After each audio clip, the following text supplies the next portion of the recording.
Hello दोस्तों, are के mix entertainment पर आपका स्वागत है। दोस्तों, वृंदावन में निवास करना यानी भगवान के चरणों में शरण मिल जाना। वृंदावन का दूसरा नाम मोक्ष है। यहाँ पर बात करना राधा रानी की कृपा के बिना संभव नहीं है। जो भक्त राधा रानी को रिझा लेता है वही आकर यहाँ भगवान श्री कृष्ण और राधा रानी की कृपा का पात्र बनता है।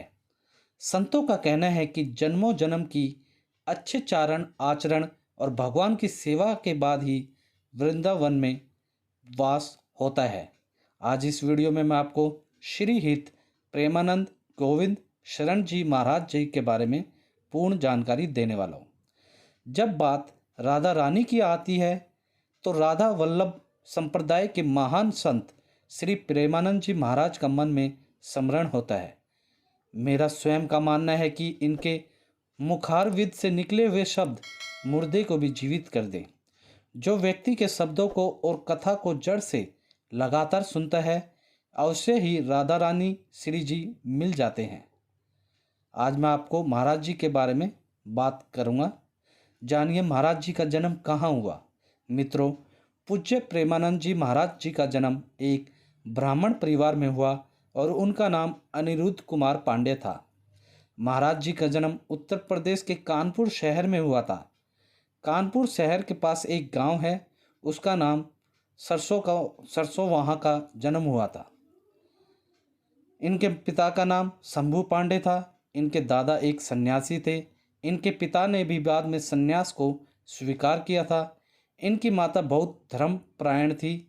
महाराज जी के माता पिता के हृदय में संतों के प्रति बहुत आदर सत्कार था। वह सदैव संतों की सेवा करने में रुचि रखते थे।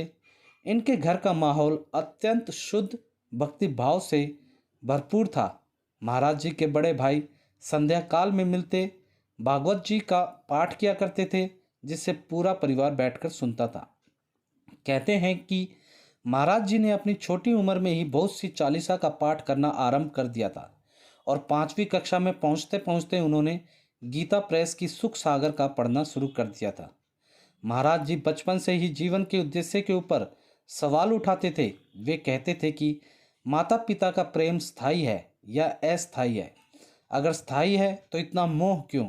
इसी तरह की कुछ विचार थे जो उनके मन में आते थे कि क्या स्कूल में पढ़ाई जाने वाली विद्या उनको उनके लक्ष्य की प्राप्ति करा सकती है। अगर नहीं करा सकती तो इसे पढ़ने का क्या फ़ायदा।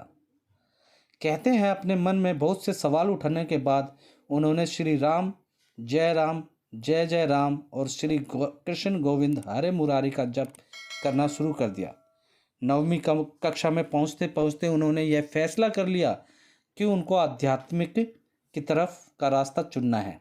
यह बात उन्होंने अपने माता पिता के साथ भी इस बात के लिए शेयर की और वह स्वयं अपने परिवारजनों को छोड़ने के लिए भी तैयार थे। महाराज जी ने अपना घर 13 साल की उम्र में छोड़ दिया था। उन्होंने सन्यासियों से अपनी दीक्षा ली और उनका नाम पूरा आनंद ब्रह्मचारी रखा गया। कुछ दिन बाद प्रेमानंद महाराज जी ने सन्यास भी स्वीकार कर लिया। कहते हैं प्रेमानंद महाराज ने जो स्नेह स्वीकार करें उनका नाम आनंद सव रखा गया। महाराज जी का अधिकांश जीवन गंगा नदी के तट पर ही बीता। वह सदैव गंगा जी के किनारे ही रहते थे, क्योंकि उन्होंने कोई भी आचरण का जीवन पद्धति का स्वीकार करना सही नहीं माना।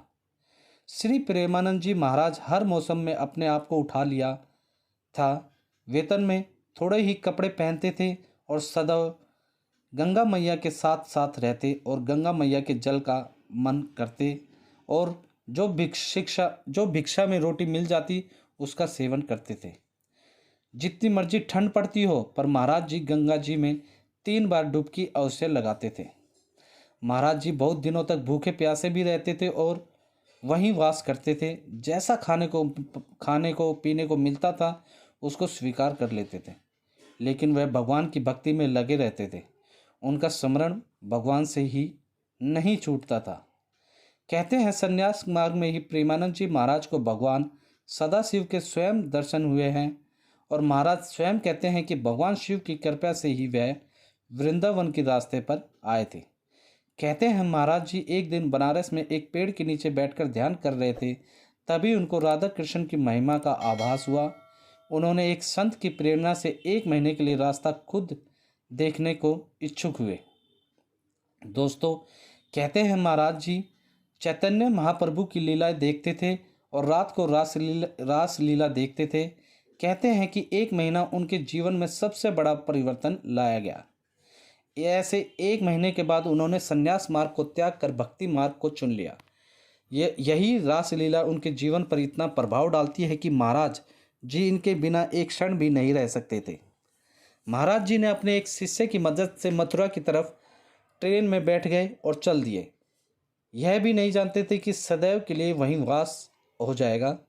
कहते हैं महाराज जी की वृंदावन में शुरुआत में दिनचर्या वृंदावन की परिक्रमा और भगवान बाके बिहारी के दर्शन में ही बीतती थी।